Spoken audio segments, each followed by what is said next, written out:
छठ पूजा के दिन जरूर सुने ये कथा, पूरी होगी हर मनोकामना। आस्था का महापर्व छठ।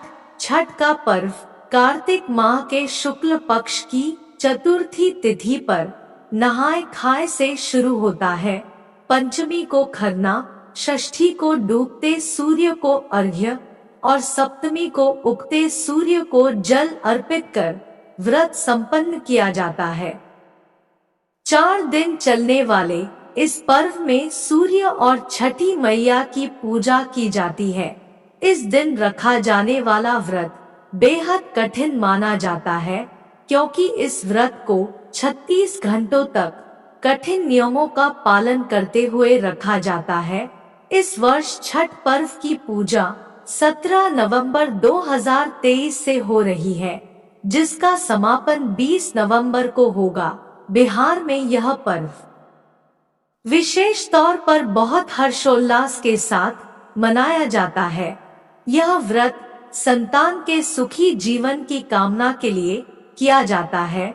छठ पर्व षष्ठी तिथि से 2 दिन पहले यानी चतुर्थी से नहाय खाए से आरंभ हो जाता है और इसका समापन सप्तमी तिथि को पारण करके किया जाता है। छठ पर्व पूरे 4 दिनों तक चलता है। इस पर्व में मुख्यतः सूर्य देव को अर्घ्य देने का सबसे ज्यादा महत्व माना गया है। तो चलिए जानते हैं छठ पूजा की तिथियां, अर्घ्य का समय और पारण समय क्या है। ये है छठ पर्व के नियम। छठ पूजा का पर्व नहाय खाए के साथ शुरू होता है। इस दिन घर की अच्छी तरह से साफ सफाई वगैरह की जाती है और सात्विक भोजन किया जाता है।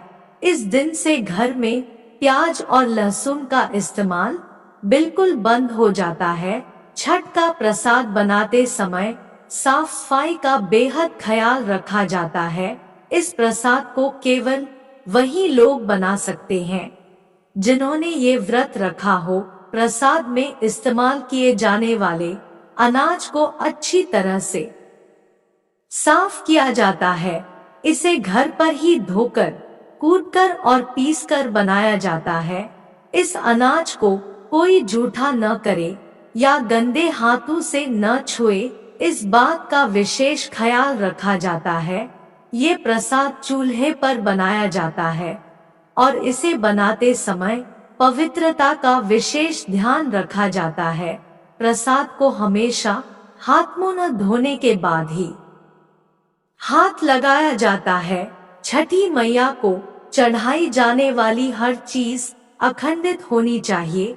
ऐसे में पूजा में उन फल और फूल को भी इस्तेमाल नहीं किया जाता जिन्हें किसी पक्षी ने झूठा किया हो या किसी अन्य कारणवश वो थोड़े भी कट गए हों। पूजा के दौरान पहनी जाने वाली साड़ी भी अखंडित होनी जरूरी है, यानी उस पर सुई वगैरह से फॉल आदि न लगाई गई हो, कहीं से कटीफटी न हो। एकदम कोरी और नई साड़ी ही इस पूजा में पहनी जाती है। पूजा के लिए बांस से बने सूप और टोकरी का इस्तेमाल किया जाता है। इसके अलावा नए सूप और थाल वगैरह इस्तेमाल किए जाते हैं। छठ का व्रत रखने वालों को चटाई बिछाकर जमीन पर सोने का नियम है। उनके लिए बिस्तर पर सोना वर्जित बताया गया है। प्रकृति से हुई उत्पत्ति। पौराणिक मान्यताओं के अनुसार जब ब्रह्मा जी ने सृष्टि की रचना प्रारंभ की तो उन्होंने अपने शरीर को 2 हिस्सों में विभाजित कर दिया। दायां भाग पुरुष और बायां भाग प्रकृति कहलाया। प्रकृति के छठे भाग से षष्ठी देवी की उत्पत्ति हुई। इन्हें देवसेना भी कहा जाता है। ब्रह्मा जी की मानस पुत्री छठी मैया को ब्रह्मा जी की मानस पुत्री माना जाता है। इसके साथ ही वह भगवान सूर्य की भी बहन है। हालांकि इनका नाम षष्ठी मैया है, जिन्हें आम बोलचाल की भाषा में लोग इन्हें छठी मैया ही कहते हैं। लोग छठ पर भगवान सूर्य के साथ इनकी पूजा भी करते हैं। छठ पूजा व्रत कथा। एक समय की बात है, एक राजा प्रियंवत थे जिनकी पत्नी का नाम मालिनी था। विवाह के काफी वर्ष बीतने के बाद भी उनको कोई संतान नहीं हुई। तब उन्होंने कश्यप ऋषि से इसका समाधान पूछा तो उन्होंने पुत्र प्राप्ति के लिए यज्ञ कराने का सुझाव दिया। कश्यप ऋषि ने पुत्र प्राप्ति के लिए यज्ञ किया और राजा की पत्नी मालिनी को प्रसाद स्वरूप खीर खाने को दिया। उसके प्रभाव से रानी गर्भवती हो गई, जिससे राजा प्रियंवत बड़े खुश हुए। कुछ समय बाद रानी ने एक पुत्र को जन्म दिया, लेकिन वह भी मृत पैदा हुआ। यह खबर सुनकर राजा बहुत दुखी हो गए। वे पुत्र के शव को लेकर श्मशान गए और इस दुख के कारण अपने भी प्राण त्यागने का निश्चय कर लिया। जब वे अपना प्राण त्यागने जा रहे थे, तभी देवी देवसेना प्रकट हुई। उन्होंने राजा प्रियंवत से कहा कि उनका नाम षष्ठी है।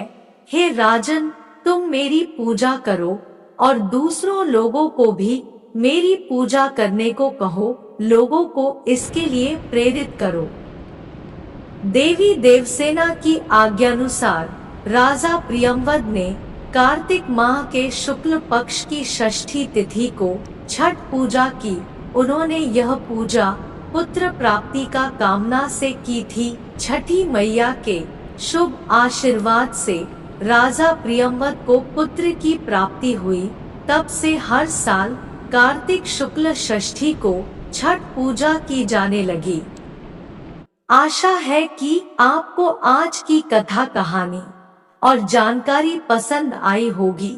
तो एक कमेंट, एक लाइक, एक सब्सक्राइब और एक शेयर अवश्य करें। धन्यवाद।